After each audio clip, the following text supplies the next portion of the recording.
Welcome to Studio Mori Podcast. My name is Daphne and I'll be your host for today's episode. Now, our guest for today is someone very special to us. In fact, marami na kaming collaborations recently.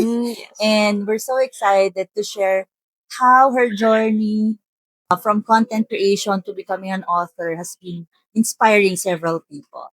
Now, our guest for today is a science and technology marketer by craft and a storyteller by calling. O, di ba? Magkaiba, but nag-merge na together. She's currently studying her MBA at Mappuwang University in Manila. And also, she is a BA journalism cum laude from Cavite State University. And we're so happy because at a young age, she already has a vision for herself and for her future. So, yes, please help me welcome our guest for today. Kilalang vlogger and content creator from Cavite, Janella! Yay! Hello po! Hi, Miss Daphne. Hi, everyone. Hello po! Wow. So I'm so amazed that you're still very young and you've accomplished so much in a very short period of time. I'm pretty sure it's not overnight success. But can you tell our audience more a bit about your background and how you became a storyteller by profession? Yes po. Okay, so I started Your Tita Ja, which is my blog. It's a lifestyle blog in 2019. I think bago siya yung first Taal eruption. Yeah. Recent yun. So, by the time na sumabog yung Taal, actually, yun yung first collaboration ko actually, Mm. first restaurant invite ko. So, prior that, before I became a, let's say, lifestyle creator, food content creator, parang gusto ko lang talaga mag-share ng story, like, ng tips Yeah. sa mga ka-age ko, kunwari, anong pwedeng courses yung, test na courses yung pwedeng i-take, ano pa ba yung mga, valid IDs na pwede mong kuhanin. Very, Yeah. very adulting content po talaga yung goal ko before as Your Tita Ja. And yung Your Tita Ja naman, nanggaling naman siya sa mga friends ko before na parang pag pumapasok kasi ako sa school, complete yung mga gamit ko lagi. Wow. So, may tumbler, ayan. Parang 16, 17, ayan. Complete na talaga gamit ko. May payong, ganyan, may mga katingko, yan. At 16 po. Grabe, So, ganun. So, parang tinatawag din ako ngayon na tita. Plus, yung punto ko pa ng Alfonseño. Alfonso, oo, Yes yeah. po, before. Yung mga ba naman, ahoy, ayan, mga ganyan. So, parang, ano nangyari? Tawag nila sa akin, Tita Ja. So, nung nag-iisip ako ng name for my page, actually for my blog, for my website, naisip ko yung, what if Your Tita Ja na lang yung gamitin ko since yun yung tawag sa akin ng mga classmates ko. Yeah. So, when I launched my website, then I went for Your Tita Ja. So, from there, I started creating lifestyle content. Inabot ng pandemic. Ang naging goal ko nun is, kasi yung dad ko kasi from F&B industry din po siya eh. So, parang ramdam din talaga namin yung, let's say, yung effect, yung impact nung, negative impact nung pandemic sa F&B industry. So, yung naging goal ko nun is to look for the businesses, local businesses na pwedeng masuportahan na parang nagbebenta ba sila and open sila for, let's say, deliveries nung pandemic. So, yun yung naging first step ko to introduce myself dun sa mga local business owners po natin. So, nag-tap ako sa kanila, parang pwede ko po ba kayong i-feature, parang ganun lang. And then, I wrote a blog post, nag-publish ako sa Facebook na ito pa po yung mga businesses na open, pwede pa po kayong umorder dito sa kanila. From there, parang ang nangyari is, mismo na yung, parang sila na mismo yung nag-reach out afterwards. Parang nagbibigay sila ng gifts, ng, pwede niyo po ba kaming i-helpan na ma-promote po itong mga products na to. Then, nagustuhan ko na siya gawin. Parang, kasi parang, nalaman ko yung story nila, parang nakaka-inspire na during the height of pandemic po, no? Pinupush pa rin talaga nila yung business nila. So, from there, ang nangyari naman is, nagpapadala na sila ng gifts, mas nag-engage ako sa local community, and then, ayun, nag-start na ako magpunta ng Tagaytay, kasi parang lumuwag na yung protocols. Oo nga. Nag-start na ako magkape. Nag-start na yung nag-start yung pagkakape ko po talaga. Outside, And then cafe hopping, and then from food and coffee blog, nag-share na rin ako about my lifestyle, Yeah. yung mga ginagamit ko everyday, yung mga routines ko, and then until yung mga readers ko, nakilala na din po ako as your Tita Ja, as someone na hindi lang, let's say, for coffee. Yeah. Parang nakilala nila ako as a person din po Yeah. talaga. Because that's really my goal before, na hindi lang, let's say, maging personality online. I Yeah. really want to, let's say, become an embodiment of someone that you can rely on online, Yes. parang safe space online. So, now, I am still publishing content on my website. Meron po akong Facebook, Instagram, and mas naging diverse na po yung content ko Yeah. before. And right now, Ngayon. mas diverse na po yung content ko. And ayun, in the future, hindi ko pa, I'm not really sure what else to give. Pero right now, I'm focusing on supporting local businesses, supporting still the community here in Alfonso, Cavite. Yeah, and interesting to know na you started your community from your vision to help out other people. Parang mission before commission. Yung tawag nila Yes. doon na you really wanted to help and then the community is helping you back.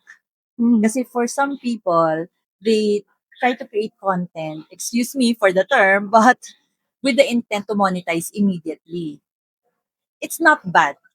But then again, if you look at it in the long term, ma-exhaust ka eh. If you go for it for the money, yes, ngayon masaya ka. Tapos next time, hindi na siya inspiring. So, ititigil mo na. And if you're not getting your goal, ititigil mo na talaga siya. Yes. Now, for you, how do you sustain that excitement? Every time I see you, you're so happy, you're so excited. It's like you're always looking forward to the next collaboration or next project. How do you sustain that? I think as a storyteller, mahilig din po kasi ako makinig ng mga stories. And from those stories na I hear from the community, business owners, vendors, like families, and even mga professionals, Yeah. I am also getting inspired dun sa mga journey nila, sa ginagawa nila. And from those, parang yun yung nagiging, let's say, fuel ko na mas marami pa palang pwedeng matutunan na Yeah. bukod pala sa experience ko na and sa kaharap ko ngayon, marami pa pala akong pwedeng matutunan. Hindi ko alam lahat. That's Like, true. never mo malalaman lahat. Lagi kang may room for improvement, lagi kang may room for learning. And I think yung room na yun, yung space na yun, na lagi kong ina-allot para sa sarili ko, yun yung mas nagpapa-excite sa akin na pagtalpan ng maraming stories and kumilala pa po ng maraming tao. Yeah, that's good. That's good. Has anybody message you na parang natuwa sila sa mga kwento mo or were you able to inspire at least one person through your content? Yes po, actually, marami rin akong naging friends na content creator na nag-start din na parang nag-message, "Hi Tita Ja, ano pa po yung mabibigay niyong advice po para sa akin? Nice. Nakikita ko po kasi kayo," parang ganyan. Pero binibigay ko pong advice usually sa kanila is just to start today. Yeah. Kasi ako kasi perfectionist po ako eh. So nahihirapan din ako before. Until now, nahihirapan pa rin po ako na just to put myself out there. Parang gusto ko laging may plan. Diba? Gusto ko masusunod lagi yung process. And parang nasa learning and relearning stage pa rin po ako ng pag-overcome sa perfectionism. So, dun sa mga nakakausap ko, lagi kong na-advise sa kanila na don't, ang goal po is hindi perfection. Yeah. Ang goal po is to tell stories and to show up for the people. Nice. And nice. And I'm guilty of it too na analysis paralysis ako when it comes to content creation. And a lot of times, parang ma-feel mo you're not worth it. Hindi mo kaya gawin or ang dami mong roadblocks. Pero most of the time, ikaw lang pala nag-iisip nun. If you just go ahead Exactly and do it, po. let the content do its work for you. Totoo po yun. So that's good to know na you're getting to help other people as well. Especially for young people na gusto mag-start ng content creation, storytelling. And important din siguro na may factor ng storytelling. Kasi yan yung parang lifelong skills na natin. Plus, kanununuan pa natin storytellers na. And it's good that someone like you is continuing that kind of skill and helping others with that as well. Now, let's go to your new chapter. O, di ba? So, apart from content creation, you're also working remotely, di ba? Yes. And then, recently, you just launched a chatbot. Can you tell me more about that? Actually, I've been writing since I was 10 years old po. Mm. So that has been my hobby for years. Pero I am not did not pursue it Mm. like professionally. Mm. I didn't want to be like to be recognized as author talaga. Parang Mm. wala po yun sa goals ko. But this year, as I post more, publish more articles, more Mm. blog posts, and I connect with communities, parang may isang group, Mm. which is Packing Sheets. I would like to, Yeah. I would like to, gusto ko lang Shout mag-shout out. Shout out to Packing Sheets. Yes. I nag-reach out sila if they're, Nice. if I am interested po ba to become part of a chapbook series. So basically, yung chapbook series na po na ito is, it is the Aninag Chapbook series. And ang goal niya is to empower yung mga authors na hindi na nagsusulat or Yeah. authors na gustong makapag-publish. And since they are also based here in Cavite, Mm. ayun po, I accepted the terms na, sige, I will prepare. Kaso, ang challenge po dun is 2 weeks na lang before yung deadline, yung submission. So, I was asking myself, kaya ko ba bang magsulat ng, like, to conceptualize and all? And then, I just started writing po ulit. Mm. Then, para lang magkaroon ng fuel ng drive, I rewatched local films. nice. Ayan, nakinig ako ng mga local music. Favorite ko si Bayang Barrios. Asin, ayan, mahilig po ako sa mga folk music. Mm. And then, since sa umaga, nagbablog ako, sa gabi naman yung work, in betweens, kapag may sisingit, tinatry kong magsulat po. And then, ito pong chapbook ko, it's titled Banggerahan. Mm. Paano ba siya nangyari? Kasi po, nung nagko-conceptualize ako, meron na akong mga nasulat Mm. and wala pa po akong title nun. Mm. So, parang nagwe-brainstorm kami ni Zeus. Mm. Na parang, tuwing kailan ba ako laging nag-iisip? And napansin ko po, na lagi akong nag-iisip kapag nagliligpit ng pinggan. Ewan ko kasi, parang yun lang yung gagawin mo po eh. Parang Yes. wala kang Oo, ibang, totoo. naka-off screen ka, wala kang screen time. So, parang kahit nung mas bata pa po ako, doon talaga ako lagi nagkakaroon ng time na mag-isip. So, naisip ko parang, what if Banggerahan na lang yung magiging title? And actually, before that, parang naisip ko, something na related sa pagliligpit, something na related sa kusina. Since, special po kasi sa akin yung kusina namin sa bahay. Kasi doon kami lagi nagkakwentuhan. Mm. So, something na related po sana doon. So, ayun, I went for Banggerahan. I think it was the only choice po sa title. Yun lang talaga yung naging consideration ko.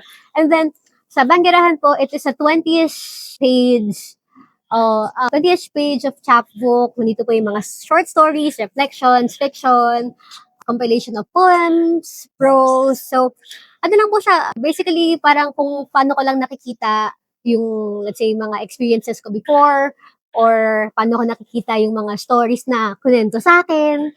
So, parang, it's a stories of stories. So, parang ganun lang po siya. So, it's a compilation. And it will be available starting on August 23. Magkakaroon po kami ng book signing and launch sa Museo de la Salle DLSU Dasmariñas. Mhm. Pero you can already pre-order it on the Orange app. Di ba? Orange app. Of course. Orange app. It's bukod po dun sa Banggerahan, bukod po dun sa aking chapbook. Meron din po ako mga kasamang mga authors under ng Aninag Chapbook series. So, if you want to read more of their works, ayan, pwede niyo po makita yung mga works po Yeah. na yung chapbook nila sa Packing Sheets. Yeah, Ayan po. nice. Mhm. It's also interesting to know that just because you're creating content consistently and you're showing up, importante rin yun, you're showing up every day. Someone saw you, di ba? Yung Packing Sheets. And then it just rippled from there. Parang avalanche na, okay. Content creator ka na, writer ka na rin ngayon, published author ka na. Yes. That's so nice to know that at a young age, you've accomplished so much. Not because you're pushing it. You're like, kailangan gawin ko to. But you're just enjoying the process. Right? So given that you have a lot of things on your plate, diba? You still have work, you still have content creation, you still have a blog, and all other collaborations. How do you find time to reset or recharge for yourself? Mhm. I think as for me po, dati, kung dati po itatanong yan, sasabihin ko parang, nagbabasa ako in my free time, nagsusulat ako. Pero yun na yung ginagawa ko ngayon para Yun na pa may work. So, ngayon po ang ginagawa ko is naghahanap ako ng bagong hobbies na pwedeng aralin. Mm. So, parang dadagdagan ko lang yung ginagawa. Parang ganun lang po yung nangyari. Pero, actually, whenever I try to look for something new to learn, parang, parang nare-reboot po yung system ko na Nice. parang, hindi pala ito lang yung way para gawin tong isang bagay na to. And then, bukod po sa paghahanap ng bagong hobbies, of course, I love spending time with my family, which is number one priority. Gusto ko present ako sa lahat po ng mga birthdays, ayan. Gusto ko Nice. talagang nag-spend time with my family. And of course, I really like to have my quiet time. Like kapag nasa bahay lang. Of course, kapag po content creator, parang laging lumalabas, lagi ko mga dami mong kailang appointments din po. So, I allot a quiet time for myself. So, during this quiet time, parang nag-journal lang ako. Nakikinig lang ako sa music, nakahiga lang ako, ganyan. And siguro, nagtatry ako mag-computer games. Okay lang yun. Yes, That's but totally fine. yes, but syempre, in moderation. Of course, everything in moderation. Yes. Aside from those, I also find joy in healing my inner child. Parang binibili ko yung mga toys na hindi ko nabili before. So that's very helpful for me to be excited. Like, mas na-excite ako mag-work kasi kapag nag-work ako, syempre, sa payday, makakabili ako ng gantong toys. Makakabili ako ng ganyan. So, whenever I work, parang iniisip ko is para magkaroon po ng delayed gratification. Once na parang hindi ko muna gagawin to kung hindi mo pa, kung hindi pa. So, that's what I usually do po para to keep myself motivated and syempre para magkaroon pa rin ako ng quiet time para isipin pa yung ano pa ba yung mga gusto kong gawin po. That's good kasi at this time, during this time, no, na modern times na, with all the distractions that we have, cellphone, everything's getting our attention. Kinuwento ko din to sa ibang mga guests natin na there's this FOMO that you have to do everything all at once right now, which makes yung generation ngayon, they're so stressed right now, keeping up with what everybody's doing. Siguro one factor is the social media. You see your friends traveling around the world kasi ikaw, but just, I don't have money for that. So you try to find ways or excuses to do stuff that stresses you out just because you want to keep up. But for you, ang ganda na sinabi mo about being grateful for what you have and delayed gratification kasi it gives you energy and excitement for the next chapter of your life. Like kahit pa sabihin mo payday yung hinihintay mo, you're still looking forward to that and you reward yourself. Here's one thing with women. We try to set ourselves the last priority. Right? This is a universal truth na when you grow older, when you become adult, it's expected that you stand up for everybody else. You become the parang leader of the pack and you're expected to do a lot of things. But what I see for you naman is while you're leading yourself and being with your family, you're giving yourself a chance to heal, to reflect, and to stop the noise and just enjoy your personal time. Yes, because I'm also a victim of burnout. Grabe! Yeah. Okay, can you tell Grabe. me more about that? Yes po, because syempre, before 20s, ang expectations po kasi ng teenager na parang, ay, pag gantong age, gusto ko ganyan na. Yes, yun. Gusto ko ganyan na. Yes. By, kunwari, 25 yan, magpapakasal na ako. Mga ganun po, di ba? Pag mga teenagers, Totoo yan. parang may mga ganun sineset na parang expectations na yung mga teenagers sa sarili nila. And then, pandemic hit, sobrang nag-iba yung mga plans. And then, 20s, realize mo, ay, bata pa pala ako. Yes. Sobrang dami ko pang pwedeng gawin. Like, hindi lang ito yung pwedeng goal. Ang dami mong pwedeng gawin. And, ano nga po pala yung question nyo? How do you, because you experience burnout, right? Yes. So, how did you get out of that situation? Yes, and then, siguro, nung 20s na ako, like 21, nakikita ko na rin yung let's say, mga batchmates or mas matatanda sa akin na parang nagta-travel na nga sila. Ganun na. Same po sa sinabi nyo kanina na parang, ay, bakit sila lagi nakaka-travel? So, ako parang pressure ko rin yung sarili ko at one point na, ay, gusto ko rin may ganito, pupunta ako sa ganyan. And, because of that pressure that I gave, that I put onto myself, parang I had to work hard. Pero yung pag-work ko po nun, parang walang direction. Yeah. No, gusto ko lang mag-push pero hindi ko alam kung saan pupunta. And then eventually, that led to burnout. And burnout is a big teacher po eh. Yeah. Na parang it teaches you the value of rest and intentional work. Parang ganun siya. So, pag na-burnout ka, parang napaparalyze ka. Para sa maraming tao, parang wala lang po siya eh. Parang, no? Pero, come to think of it, pag na-burnout ka, mawawalan ka ng motivation gawin yung isang bagay. Like, para ka lang robot, para lang matapos mo lahat. Para lang, like, let's say, para ma-survive mo lang yung isang araw. So, what I did po to overcome this stage, sa age ko po na yun, is to let go of the things na parang nagko-contribute to my stress, na parang hindi naman siya beneficial para sa akin. When I look at it na parang in a year ba, ano ba yung magiging results kung itutuloy ko to. So parang, from there, ang natutunan ko is to, let's say, meron lang talagang mga, let's say, opportunities, meron lang mga bagay na dapat mag-yes ka. Parang, you have the power to say no pa rin. Yes. Sa mga bagay na, alam mo, hindi magiging maganda for you. And, in this learning process, sobrang naging malaking part din, of course, si Zeus. Because, it's really been supportive sa lahat ng, let's say, mga goals ko, ganyan. And when it comes to, let's say, principles, yan, sa mga paniniwala sa life, kung kailangan magpahinga. Kasi ako, before, ayoko po talaga nagpapahinga. Parang pag nagpahinga ako, parang may mali. Parang, bakit hindi ako busy? Bakit parang hindi ako productive? Tapos kapag yun na yung naramdaman ko, ay, parang wala na ako. Parang anong ginagawa? So, isa din sa mga natutunan ko kay Zeus is rest is really essential to like reboot your entire system. Like you have to pause.